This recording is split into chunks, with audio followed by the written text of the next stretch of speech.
Hello दोस्तों, मैं संदीप मिश्रा आप सभी का स्वागत करता हूं आपके यूट्यूब चैनल एसएम क्लासेस में। दोस्तों, आज का वीडियो चैप्टर 4 से हमारा थर्ड पार्ट है, जिसमें कि हम बात करेंगे संतुलित अभिक्रिया के लिए अभिक्रिया की दर एवं अभिक्रियक की विलुप्ति होने तथा उत्पाद के प्रकट होने की दर को किस प्रकार प्रकट करते हैं तथा इन तीनों में क्या संबंध है, आज के इस वीडियो में हम जानेंगे। तो दोस्तों, आज का वीडियो मोस्ट इम्पॉर्टेंट है, तो वीडियो को अंत तक जरूर देखिएगा ताकि आने वाली वीडियो में आपको कोई प्रॉब्लम न हो।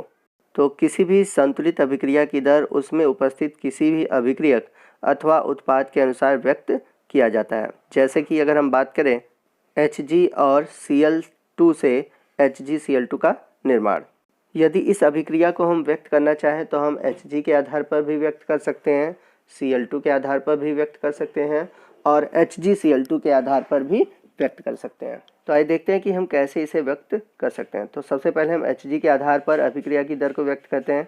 ठीक है, तो Hg हम सभी जानते हैं अभिकर्मक है, यानी कि अभिक्रियक है। तो अभिक्रियक के लिए मैंने बताया था ऋण चिन्ह का प्रयोग करेंगे अभिक्रिया की दर के लिए, तो माइनस डेल्टा। अब यहाँ पर हमारा अभिक्रियक है Hg, तो लिखेंगे Hg। अब इसमें क्या हो रहा है, समय के साथ परिवर्तन हो रहा है, इसलिए यहाँ पर डेल्टा Hg लिख रहे हैं। बड़ा वाला ब्रैकेट की मतलब है सांद्रता, यानी कि Hg की सांद्रता। हम सभी जानते हैं कि समय के साथ अभिक्रियक जो होते हैं, यानी कि जो अभिकारक होते हैं, उनकी मात्रा में परिवर्तन होता है। चूँकि समय के अनुसार हो रहा है, इसलिए बटे डेल्टा टी। क्योंकि पिछले वीडियो में हम लोगों ने अभिक्रिया की दर के लिए फार्मूला देखा था, और वो फार्मूला क्या था, वो फार्मूला था, अगर हम अभिक्रियक की बात करें तो अभिक्रियक के लिए फार्मूला था अभिक्रियक की सांद्रता में कमी बटे समय।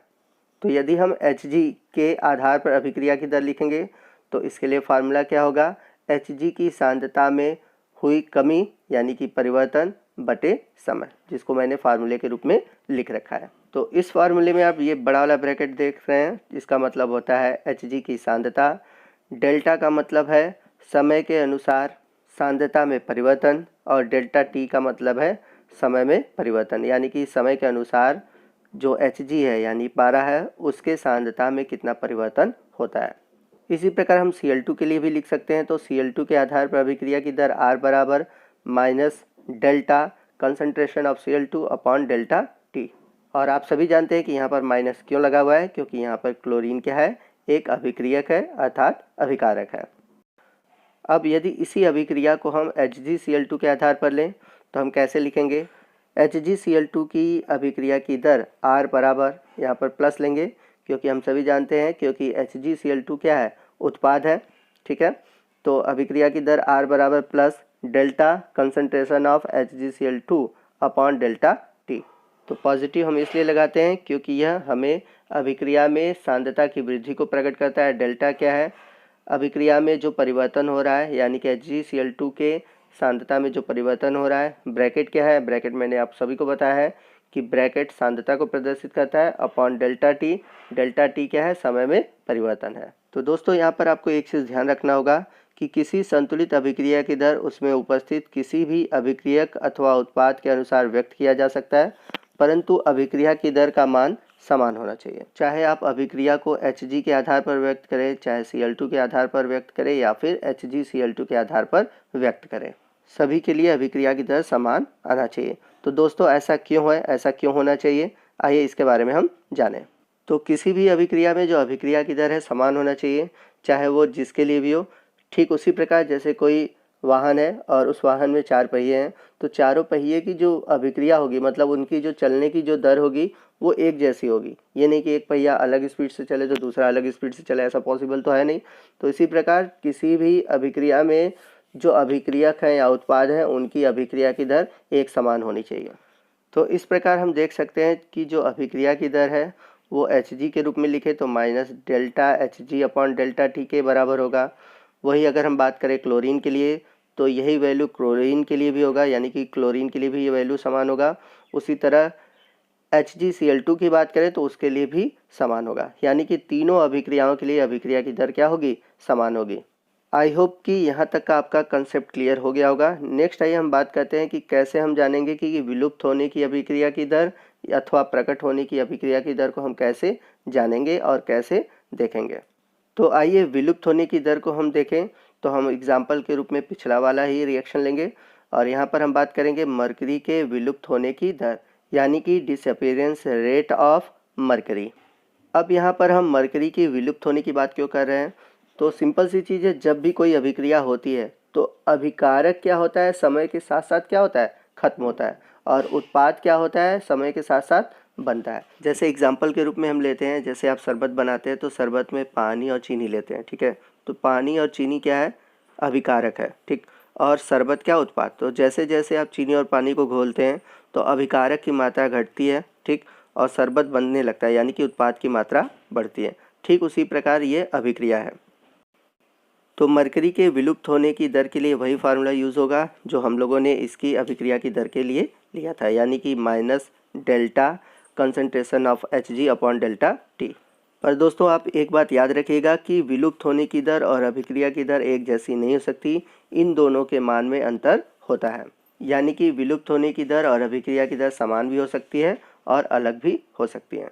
बात करते हैं Hg के विलुप्त होने की दर बराबर माइनस Hg की सांद्रता में परिवर्तन बटे परिवर्तन में लगा समय।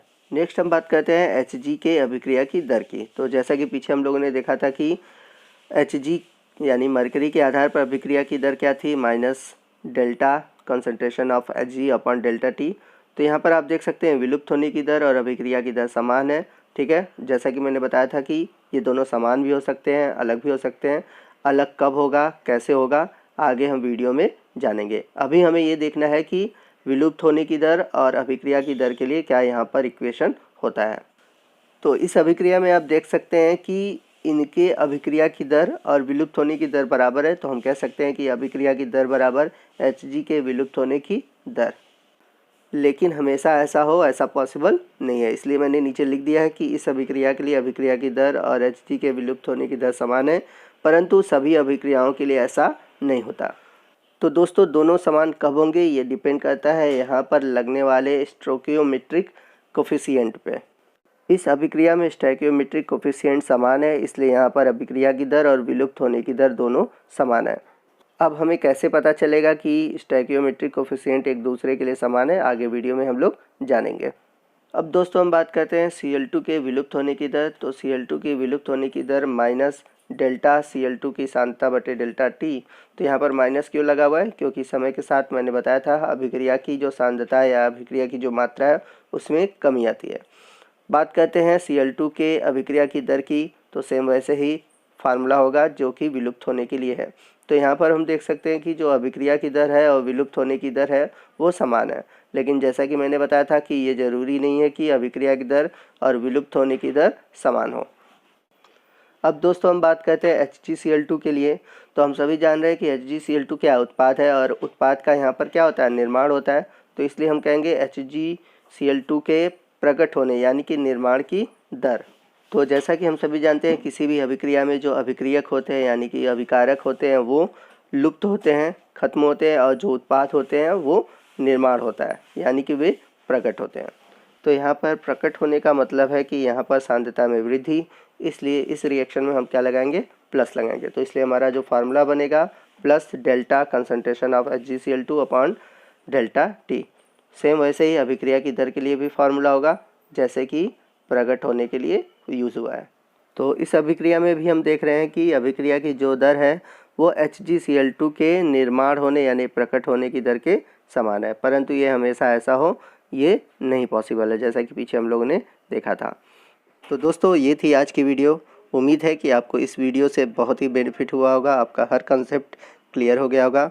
अगर आपको वीडियो अच्छा लगा हो तो वीडियो को ज़रूर लाइक कीजिएगा। कोई भी डाउट हो आप हमसे कमेंट करके पूछ सकते हैं, और अगर वीडियो अच्छा लगा है तो आप कमेंट करके हमें कह भी सकते हैं, और अपने दोस्तों में इसे अधिक से अधिक शेयर कीजिए ताकि वो भी इसका बेनिफिट पा सकें।